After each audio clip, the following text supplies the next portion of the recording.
다시 한번 임마누엘의 은혜와 감사. 예수님께서 탄생하시는 사건을 가리켜서 성경에서는 임마누엘이다 이렇게 말씀합니다.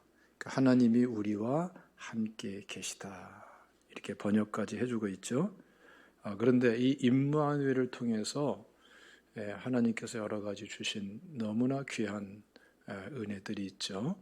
성탄을 맞이하면서 우리가 지금 성탄 감사 주일 예배로 하나님께 영광 돌리는데 막연한 그런 감사 또는 중구난방식의 그런 감사가 아니고 성경 말씀에 기초해서 성탄의 은혜가 무엇인가를 알면서 하나님께 감사드리는 예배가 되길 바라고요.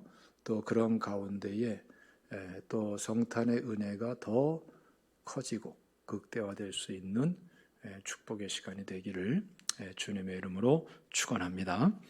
먼저는 이 성탄의 감사 중에 가장 우선적이고 근본적인 것은 우리가 죄에서 구원받을 수 있는 은혜에 대한 감사예요. 읽어보겠습니다. 마태복음 1장 21절을 읽겠습니다. 시작. 아들을 낳으리니 이름을 예수라 하라. 이는 그가 자기 백성을 그들의 죄에서 구원할 자이심이라 하니라. 죄라는 것에 여러 특징이 있습니다마는 우리 인간은 죄를 지을 수는 있어도 죄를 해결할 수는 없어요. 이게 인간의 한계입니다. 스스로 죄를 해결 못해요. 죄로 인해서 완전히 파멸을 돼도 그래도 해결을 못해요. 그게 바로 인간의 한계입니다. 그래서 예수님께서 오신 것이죠. 우리가 이 영상을 통해서 아마 보신 분들이 많이 있을 거예요. 우리 사냥을 하시는 분들이 뭐 총으로만 사냥하는 게 아니죠. 덫을 놔서 사냥도 하고 또 아주 강한 철사줄로 해서 올무를 놔서 사냥도 하고 그러는데 뭐 토끼같이 작은 짐승만이 아니라 노루같이 큰 짐승이나 심지어는 멧돼지같이 그렇게 힘이 있고 강한 짐승들도 한 번 덫에 걸리든지 올무에 걸리면 헤어나질 못해요. 그 몸이 끊어져서 죽을지언정 헤어나질 못해요. 그게 바로 덫과 올무의 무서움인데 죄는 이거보다 더 무섭습니다. 인간은 죄를 지면은 죄에서 스스로 헤어나오질 못해요. 결국은 지옥까지 떨어져요. 평생 죄로 고통을 겪다가 지옥까지 떨어지는 것이 죄의 무서움입니다. 지난주간도 보니까 대장동 사건 해가지고서 또 누가 자살을 했더라고요. 거의 대장동 사건의 핵심적인 사람이 두 번째 자살하는데 현 정권 들어서서 이 통계를 발표하는 거 보니까 자살한 사람이 23명 사건마다 핵심적인 사람들이 자살한 건이 23건이라고 그래요. 그러면서 이 자살한 건지 자살당한 건지 모를 건들이 거기에 대부분이라는 거죠. 우리가 그것까지 우리가 알 수 없습니다만은 죄라는 것의 특성을 우리가 잘 알게 해주는 그런 사건들이기도 해요. 죄라는 것은 이렇게 완전히 파멸까지 몰아넣어도 헤어나질 못해요. 그래서 우리 하나님께서는 우리의 죄를 해결하기 위해서 우리를 죄에서 자유케 하고 구원하시기 위해서 독생자 예수 그리스도께서 이 땅에 오게 하시고 우리의 죄를 대신 짊어지시고 죄값을 지불하시면서 죄가 없는 분으로서 속량해 주셨기 때문에 우리에게 놀라운 은혜가 있는데 죄에서 자유케 되고 구원받을 수 있는 은혜인 것입니다. 이거는 불신자들은 사실 잘 몰라요. 그러나 우리 그리스도인들은 얼마든지 체험하고 날마다 체험할 수도 있고 더 깊게 체험할 수도 있고 실질적으로 알아갈 수 있는 게 바로 이 죄에서 자유케 되고 죄에서 구원받는 은혜인 것입니다. 그래서 우리 그리스도인들은 하나님 앞에서 이 죄에서 구원받고 죄에서 자유케 되는 이 은혜, 십자가 보혈의 은혜에 대해서 이 성탄을 맞이하면서 감사할 수 있는 그런 사람이 되어야 될 줄로 믿습니다. 또 한 가지는 회개할 수 있는 은혜가 이 성탄절에 주어져 있는 또 하나의 핵심적인 은혜인 것입니다. 3장 1절과 2절 말씀 보면은 한번 다 같이 읽어볼까요? 마태복음 3장 1절과 2절 말씀 시작. 그때에 세례 요한이 이르러 유대 광야에서 전파하여 말하되 회개하라 천국이 가까이 왔느니라 하였으니. 그 회개도 스스로의 힘으로 못해요. 회개할 수 있을 것 같죠? 하나님의 은혜가 아니고는 회개를 못합니다. 이게 오늘날 우리 인간들에게 또 특히 이 시대의 사람들에게 가장 큰 고통 또 위기 중에 하나인 거예요. 봉건주의 시대, 이 권위주의 시대에는 우리가 권위주의 시대를 늘 이렇게 지탄하는 소리를 많이 합니다만은 시대적으로 봉건주의 시대가 있었죠. 그때는 그 봉건주의, 권위주의 체제 속에서의 그 기준을 가지고 죄를 평가하고 또 설명하고 할 수가 있었어요.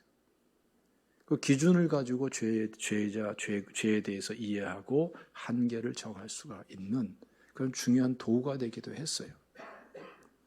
그러나 오늘날은 쉽지가 않습니다. 합리주의 시대도 마찬가지예요.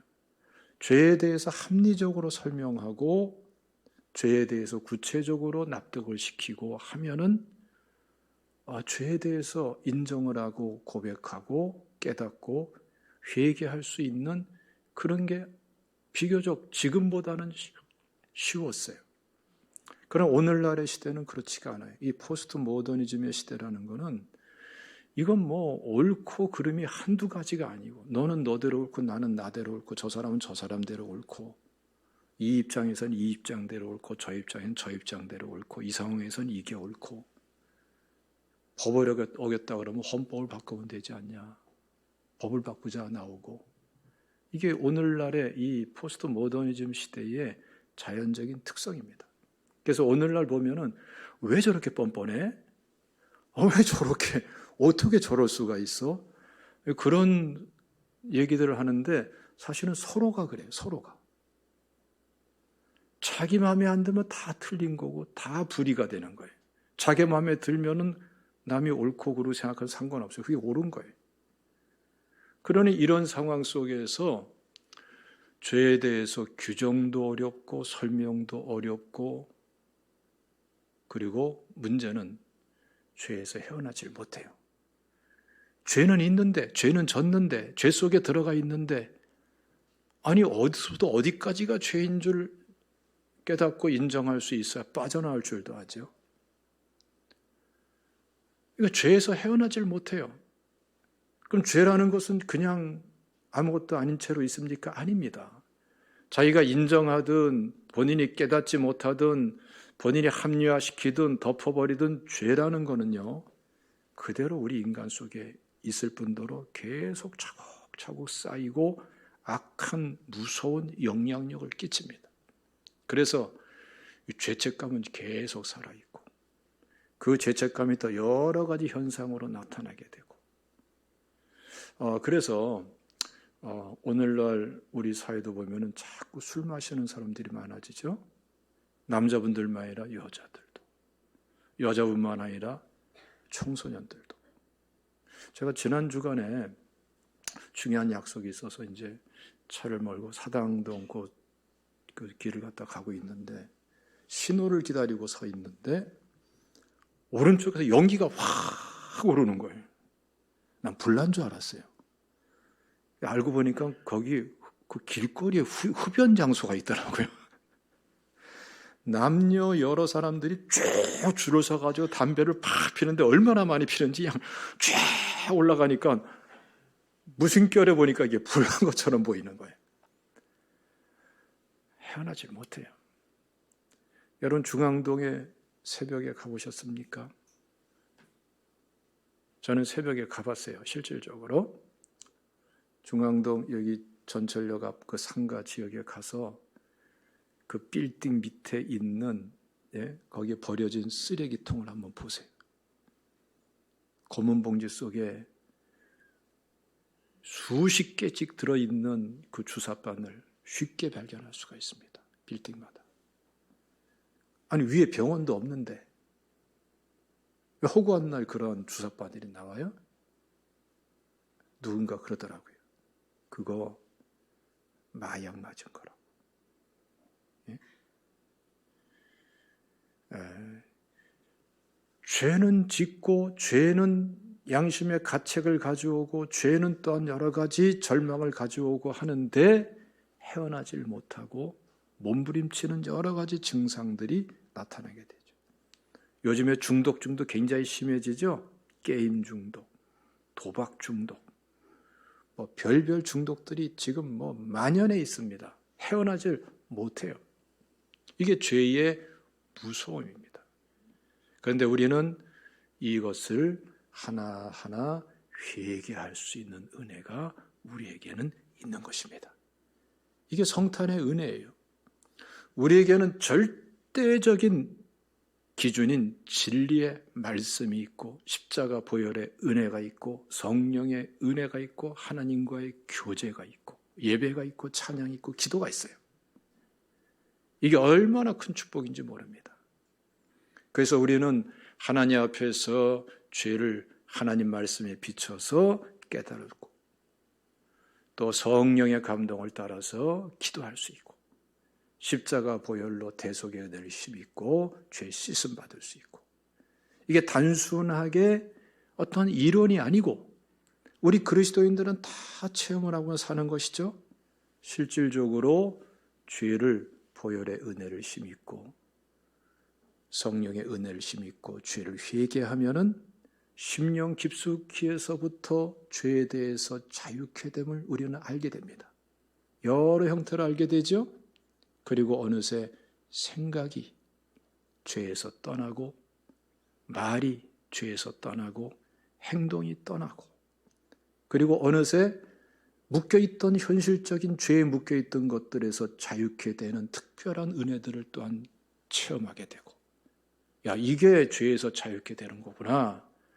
회개의 능력이 바로 여기에 있구나. 여러분 그러므로 우리 성탄을 맞이해서 회개할 수 있는 은혜가 얼마나 큰 은혜고 죄에서 자유케 된 은혜가 얼마나 큰 은혜인 줄 여러분 잘 분별하시고 하나님께 바로 이 문제를 감사하시기를 주님의 이름으로 축원합니다. 이 성탄에 우리가 감사할 핵심적인 내용이에요.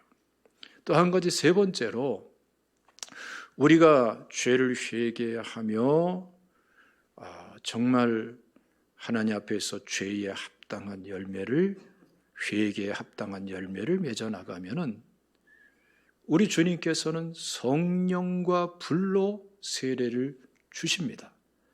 이 은혜를 받을 수 있는 게 또한 우리 성도들에게 주어진 특권인 것이죠. 우리 마태복음 3장 8절 말씀 다 같이 읽어봅시다. 시작. 그러므로 회개에 합당한 열매를 맺고 보세요. 회개에 합당한 열매를 맺고 요걸 조심하시면 돼요. 회개를 하는데 참된 회개를 해야 돼요. 근데 참된 회개는 내 생각이 기준이 아니고 성경이 기준이 돼야 돼요. 우리는 종종 회개를 진실한 회개, 입술의 회개, 감정의 회개, 눈물의 회개 이게 회개로 알아요. 그러나 성경은 그렇지 않습니다. 절대로 그거 회개 아니에요. 불완전한 회개, 참된 회개 아니에요. 예. 이렇게 여기서 멈춰서 이게 회개인 줄로 착각하기 때문에 성령과 불로 세례를 못 받아요. 지금 이 8절에서 회개에 합당한 열매를 맺으라는 것은 회개한 것처럼 행하라는 거예요. 이 차이가 엄청나게 큽니다. 맞죠? 다 마음으로 회개하고 눈물로 회개하고 입술로 회개하고 나서 돌아서서 또 악행을 행하면 회개입니까? 회개한 거 아니라고 볼 수밖에 없죠. 예. 그러니까 여러분, 하나님 앞에 진실되게 회개했으면은 그 진실된 회개 기도처럼, 그 진실된 회개처럼 그때의 하나님 앞에서 하나님께서 깨닫게 해주시는 순종의 과제를 행하시는 것이 굉장히 중요해요. 여기서 은혜가 달라지는 거예요. 회개에 합당한 열매는 바로 이것을 말하는 거예요. 그래서 누가복음에서 그러잖아요. 무리들에게, 세리들에게, 이 군사들에게 회개에 합당한 열매가 무엇입니까? 물으니까 주변 사람들을 사랑하라. 부당한 이익을 취하지 말아라. 다른 사람 협박하고 공갈하고 네 힘으로 빼앗지 말아라. 오히려 그 내용을 집약하면 뭐예요? 아가페 사랑으로 사랑해라. 너의 환경과 너의 위치와 너의 역할과 너의 관계 속에서 진정으로 회개하고 나면은 하나님께서 순종할 과제, 아가페 사랑을 실천할 과제를 주십니다. 그것을 그대로 행하셔야 돼요. 그게 쉽지가 않아요. 왜 그렇죠? 하기 싫으니까. 왜 하기 싫죠? 죄성이 있으니까. 그런데 그게 바로 믿음이에요. 거기서 기도한 것처럼 행하면은 왠지 모르게 성령의 은혜가 그때부터 시작이 돼요. 우리 성도들이 다 체험할 수 있는 거예요. 그래서 이게 성령의 은혜인가? 점점 더 충만해요. 또 한꺼번에 주시기도 해요. 성령과 불로 세례를 준다는 것은 성령 충만과 성령의 역사를 힘있게 되는 걸 말하는 거예요. 이게 우리 그리스도인들에게 주어져 있는 큰 특권입니다. 여러분, 우리 제자교회 성도님들은 이렇게 성령 충만한 제자로서의 삶을 사시기를 주님의 이름으로 축원합니다. 이때 성령의 은혜도 주어지고 성령의 열매도 주어지고 성령의 은사도 주어지고 이게 성령을 쫓아 사는 거구나. 그러니까 사람마다 이것을 깨닫는 그런 채널은 다 틀려요. 어떤 사람은 마음으로, 감정으로, 어떤 사람은 몸으로도 느낄 수 있어요. 어떤 사람은 그런 거 아무것도 못 느껴도 분별이 되고 깨달을 수가 있어요. 그러나 분명한 사실은 참되게 회개하고 참된 회개에 합당한 열매를 맺어가면은 성령과 불로 세례를 주시는 것은 내가 책임지는 게 아니라 예수 그리스도께서 책임지시고 약속대로 허락해 주십니다. 할렐루야. 이 성탄의 은혜 이걸 사모하시기를 주님의 이름으로 축원합니다. 여기 대해서 우리 마태복음 3장 11절 말씀을 읽겠습니다. 시작. 나는 너희로 회개하게 하기 위하여 물로 세례를 베풀거니와 내 뒤에 오시는 이는 나보다 능력이 많으시니 나는 그의 신을 들기도 감당하지 못하겠노라. 그는 성령과 불로 너에게 세례를 베푸실 것이요. 회개하고 회개에 합당한 열매를 맺으면은 성령과 불로 세례를 주시는 분은 하나님이세요. 믿으시기를 축원합니다. 오순절 마가다락방의 성령도 똑같은 원리로 주어졌고요. 고넬료 가정에 있어서의 성령 충만도 똑같은 원리로 허락된 거예요. 이거 성경의 원리입니다. 그래서 사도행전 10장 말씀 보면 아주 의미 있는 말씀이 있는데 한번 읽어보겠습니다. 사도행전 10장 1절과 2절 말씀 시작. 가이사랴에 고넬료라 하는 사람이 있으니 이달리아 부대라 하는 군대의 백부장이라. 그가 경건하여 온 집안과 더불어 하나님을 경외하며 백성을 많이 구제하고 하나님께 항상 기도하더니. 그러니까 이 사람은 뭐냐면은 이 당시에 이스라엘은 로마의 지배를 받고 있었죠. 로마의 백부장, 지금으로 하면 중대장급이란 말이에요. 우리가 알고 있듯이 주둔 지역의 이 군인의 권세는 굉장합니다. 거기다 중대장은 대단한 거예요. 그런데 이 사람이 어떻게 하나님을 믿게 됐어요? 이 특징이 두 가지 나타납니다. 항상 기도했어요. 기도하는 가운데에 회개도 했겠죠? 그리고 하나님께서 회개에 합당한 열매를 맺으라, 아가페 사랑을 실천하라라는 그 과제를 깨닫게 할 때마다 이 사람은 행했는데, 지금 이 사람 주변에는 그때 이스라엘 사람들이 경제적으로 굉장히 피폐한 때니까 구제할 사람들이 많이 있어요. 그 사람들에게 사랑을 베풀면서 구제하고 돕고, 근데 하나님께서 어떻게 하십니까? 바로 이 두 가지를 받으시는 것이에요. 그래서 사도행전 10장 4절 말씀 하반절 보면은 내 기도와 구제가 하나님 앞에 상달되어 기억하신 바가 되었으니. 잘못 이해하면 안 돼요. 이것은 무슨 선행 차원에서 그렇게만 이해하시면 안 돼요. 이게 바로 성탄의 은혜가, 그리고 세례 요한을 통해서 선포된 은혜가 그대로 원리로서 이어지는 거예요. 말씀의 원리로서. 그러니까 성령과 불로 세례를 받는 것은 하나님 앞에 기도하고, 기도하는 가운데 회개할 것은 회개하고, 그 다음에 순종의 과제를 주시는 대로 회개에 합당한 열매를 맺으며 나아가면은 하나님께서 그 믿음을 통해서 약속하신 성령의 은혜를 허락해 주시는 것입니다. 할렐루야. 그래서 내가 성령 충만이 뭔가 알고 싶은데, 성령 충만을 나도 받고 싶은데, 성령과 불로 세례를 받는 게 뭔가, 성령의 9가지 열매가 뭔가, 성령의 9가지 은사가 뭔가, 하나님의 임재와 기름 부음이 무엇인가, 하나님의 역사는, 성령의 역사는 어떻게 일어나는가, 이거 궁금해할 거 하나도 없어요. 그리고 그것을 머리로서 지식으로 알려면 알 길이 없어요. 한계가 딱딱 올 수밖에 없어요. 그러나 하나님 앞에 나와서 이 성탄의 은혜에 맞게 우리 가운데 임재하시고 우리에게 찾아오신 주님 앞에 나와서 하나님께 기도하면서 죄를 회개하고, 그리고 한 가지 한 가지 하나님께서 기뻐하시는 대로, 깨닫게 하시는 대로 하나하나 아가페 사랑으로 순종하며 실천해 나가면은, 그러면 성령의 은혜는 하나님이 주시는 거예요. 성령의 은혜는 돈으로 되는 것도 아니고, 지식으로 되는 것도 아니고, 움켜진다고 되는 것도 아니고, 악을 쓴다고 되는 게 아니에요. 우리가 통성기도하는 건 뭐 다 중요하고, 작정기도, 우리 청년들 원당 금식기도 다 중요합니다만은 회개에 합당한 열매를 맺고 기도하는 사람하고 회개에 합당한 열매는 없이 그냥 부르짖어 기도하는 사람은 천지 차이예요.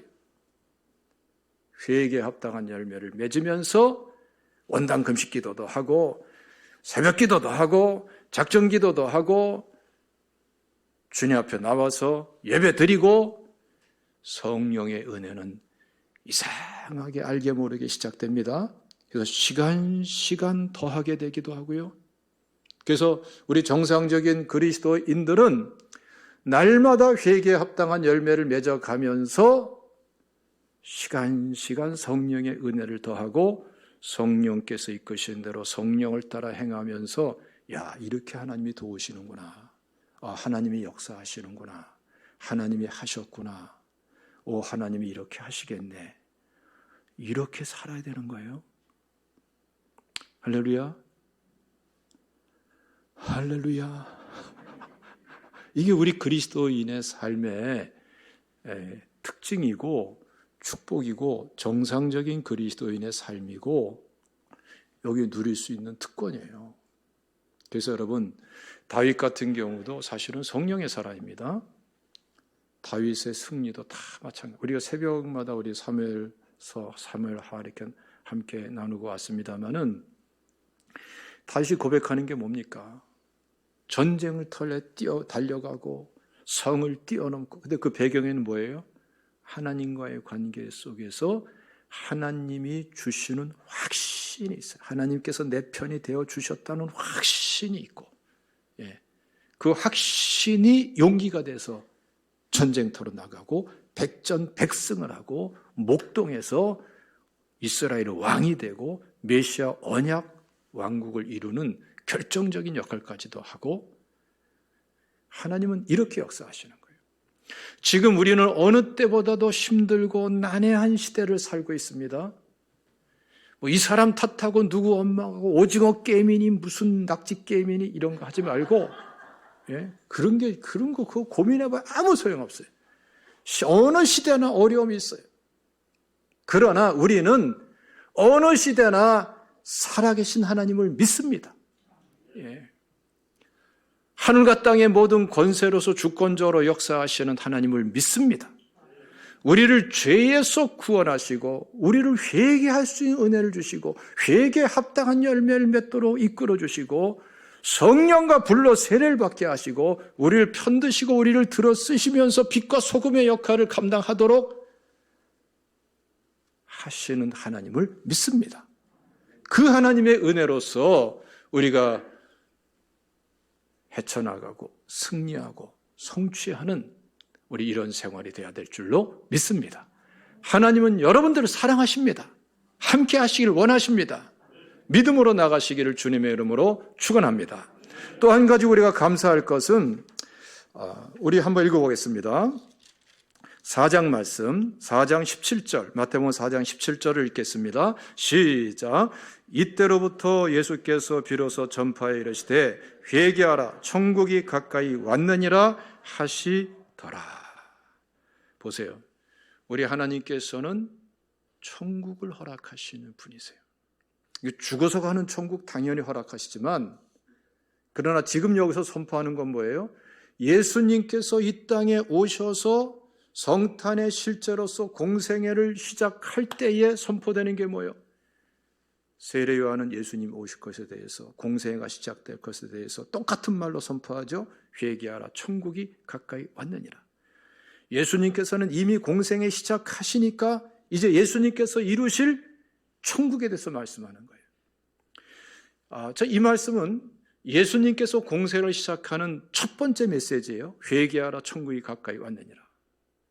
그런데 이 내용을 가만히 보고 이 내용을 통해서 예수님의 3년 남짓한 전체 공생애를 보면은 예수님의 사역은 회개하라 천국이 가까웠느니라. 이것이 계속해서 실현되게 하시는 사역이었어요. 예수님께서 하신 3대 사역이 있죠. 회당에서 가르치시고 천국 복음을 전파하시고 모든 병든 자와 약한 자를 고치시고.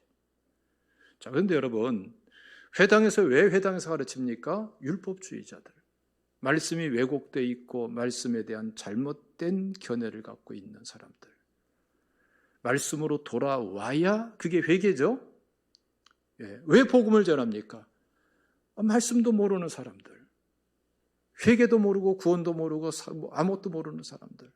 죄를 깨닫고 돌아와야서 복음을 받아들여야 되죠. 다 뭡니까? 하나님 앞에 돌이켜서 나오고 하나님 앞에 회개의 열매를 맺고 나온 사람들에게 주님께서 역사하시는데 우리 사복음서 한번 보면 어떻습니까? 굉장한 일이 엄청나게 일어나죠. 보세요 여러분. 죽은 자가 나사로가 살아나고 풍랑이 잔잔케 되고 오병이어로 5,000명을 먹이시고 모든 병든 자를 고치시고 악한 영들 귀신들이 떠나가고 어마어마한 사건들이 일어나는데 왜 이런 사건이 납니까? 회개한 자에게 주어지는 천국이 실현되는 그러한 실질적인 그러한 현상들이에요. 그래서 마태복음 11장 5절 말씀 한번 읽어보겠습니다. 마태복음 11장 5절 말씀 다 같이 시작. 맹인이 보며 못 걷는 사람이 걸으며 나병 환자가 깨끗함을 받으며 못 듣는 자가 들으며 죽은 자가 살아나며 가난한 자에게 복음이 전파된다 하라. 우리 하나님께서는 우리가 회개에 합당한 열매를 맺고 성령 충만하게 성령의 사람으로서 살아가고자 하면은 회개하라 천국이 가까이 왔느니라라는 이 하나님 나라의 임재와 통치와 권능이 자꾸 이 모양 저 모양 나타나게 하나님 역사하세요. 저는 올해 한 해를 지나오면서도 저는 참 정말 하나님께 감사합니다. 왜냐하면 정말 어려운 때잖아요. 그렇죠? 이 어려운 때에 우리 제작 가족들마다 굉장히 많은데 각 가정마다 정말 극단적인 위기를 피하게 하시고 정말 이 어려운 때에 잘 감당할 수 있도록 은혜 주시고 믿음 잃지 않도록 하시고 한 게 얼마나 감사한지 몰라요. 또 올해 한 해를 돌이켜보면은 환자들도 굉장히 많았어요. 중환자들도 여러 명 있었어요. 이 특별한 그러한 일이기도 합니다. 근데 한결같이 하나님께서 극단적인 위험에서 건져주시고 이렇게 치료하시고 저렇게 피하게 하시고, 그래서 우리 이정윤 집사님께 제가 참 감사해요.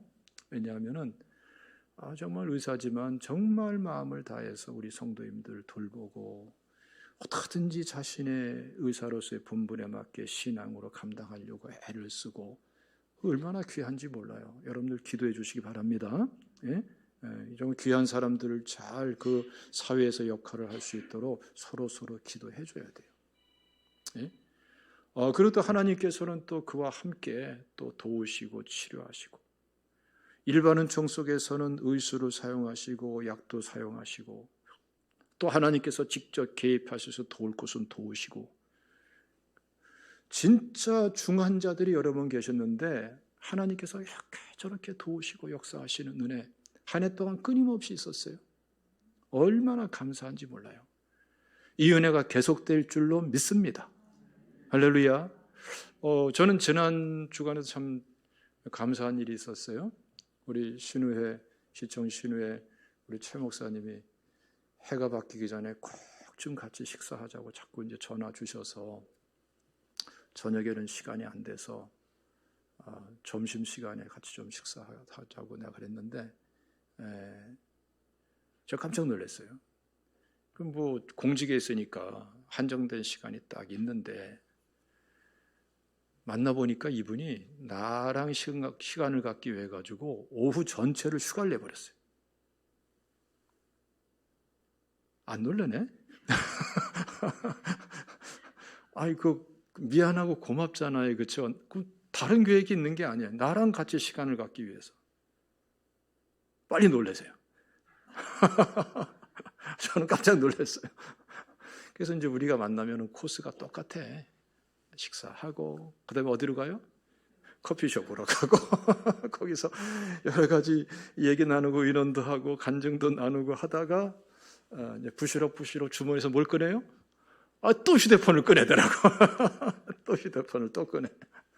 그런데 이번에는 시청 공무원도 아니고 자기 누님도 아니고 통장님이래. 통장님. 오래전에 이 공무원들은 이제 부서를 옮기면서 이렇게 일하시니까, 근데 그쪽에 일할 적에 그쪽 지역의 통장님인데 그렇게 사람이 신실하고 성실하게 다른 사람들에게 아주 정말 좋은 역할을 하고 그렇게 정말 귀한 분인데 이분이 췌장암에 걸렸다는 거예요. 췌장암에. 예수도 안 믿는데 췌장암에 걸린 거예요. 그래서 전화를 해도 안 받는다는 거예요. 예. 본인이 이제 안타까워서 참 우리 최 목사님 참 대단한 분이에요.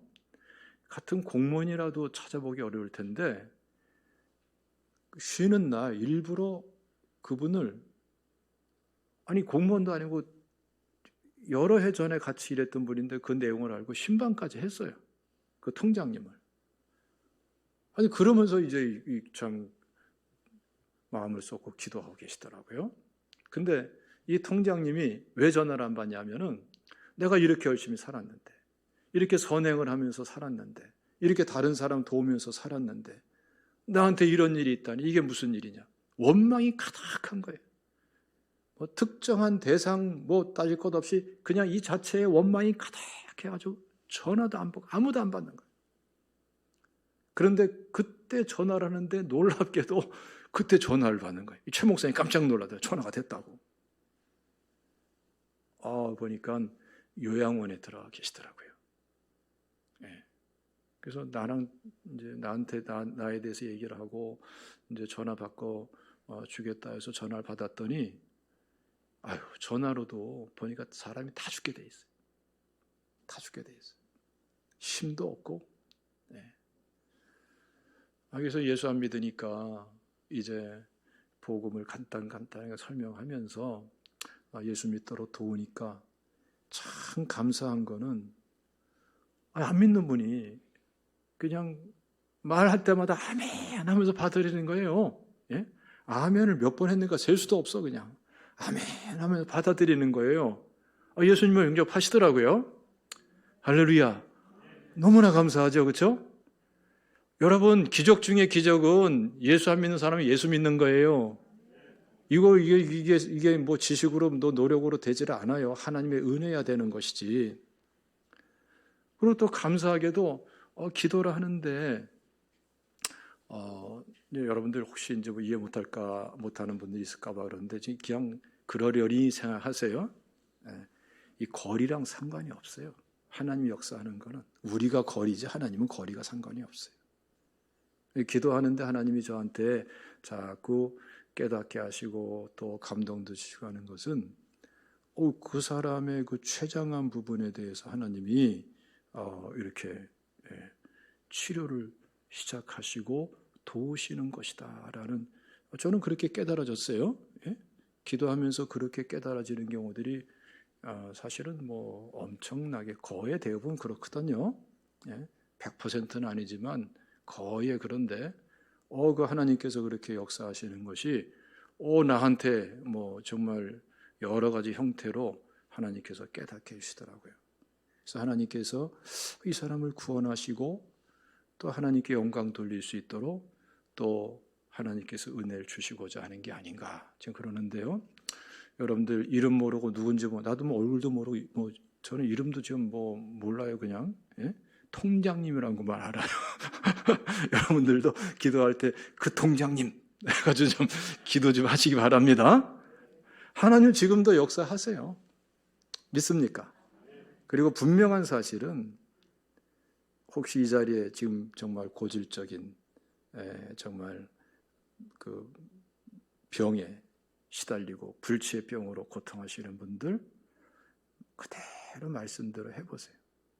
하나님 앞에 기도하면서 하나님께서 깨닫게 해주시고 하나님께서 혹시 미워하시는 죄 그런 거 있으면 괜히 묻어두고 합리화시키지 마시고 기도를 시작을 하세요.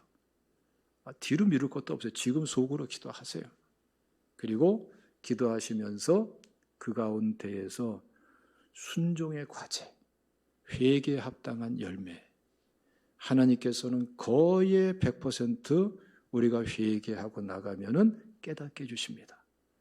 그거를 외면하지 마시고 하나님 앞에 그대로 행하세요. 마음으로 행하고 입술로 행하고 결국 하나님께서 기뻐하시는 대로 손과 발로 행동으로 행하십시오. 그럼 분명한 사실은 뭐냐면은 어떤 사람은 당장에 큰 은혜 뜨거워지고 역사도 주실 수 있습니다만은 분명한 사실은 뭐냐면은 뭔가 달라지고 있는 것을 깨달을 거예요. 내 마음이 달라지고 내 생각이 어느새 달라져 있고 내 영적인 상태가 달라져 있고 아무리 냉랭한 사람에도 깨닫게 해주십니다. 여러분 저야말로 진짜 냉랭한 사람이에요. 저는 몸으로 느끼고 이런 거 없는 사람이에요. 그러나 하나님께서는 분명히 우리가 회개하고 회개의 과제, 순종의 과제, 이 회개의 열매를 맺어가고자 한 발자국 한 발자국 내디디면서 행하며 나가면은 어떤 방식이든지 간에 하나님께서 본인이 알 수 있도록 은혜를 주십니다. 할렐루야. 그대로 나가세요. 그리고 기도하고 나가세요. 그러면 하나님께서 병을 치료할 자는 병을 치료해 주시고 악한 영이 가야 될 자는 악한 영이 떠나가게 하시고 셀프 축사는 그렇게 일어나는 거예요. 할렐루야. 문제가 해결될 분들은 문제 해결될 수 있도록 인도해 주시고 지혜가 필요하면 지혜를 주시고 여러분 이거 여러분들이 하면은 당장에 일어날 수 있는 거기 때문에 지금 전할 수 있는 거예요. 성경 말씀이 그렇고 원리가 그렇고 실제 생활이 그렇습니다. 우리 제자교회 신앙생활은 뜬구름 잡는 신앙생활 하는 게 아닙니다. 하나님 말씀은 여러분 뜬구름이 아니에요. 하나님은 실질적으로 역사하시는 하나님이십니다. 할렐루야. 이게 하나님의 나라의 임재와 통치가 이거로구나라는 것을 알 수 있는 거예요. 여러분 알다시피 저도 죽을 병을 몇 차례 고비를 넘기면서 위기를 겪으면서 살아난 사람 아닙니까? 저는 환자들에 대한 관심이 그래서 특별하게 많습니다. 내가 죽을 고비를 몇 차례 건강을 잃으면서 어려움을 겪었기 때문에. 하나님은 여러분 치료의 하나님이십니다. 할렐루야.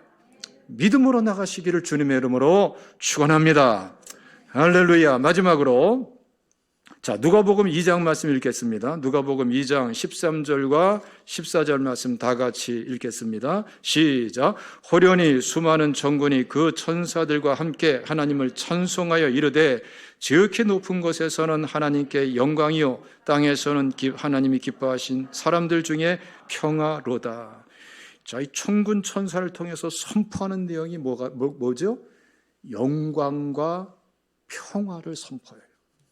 영광은 하나님이 받으실 것을 선포하는 거예요.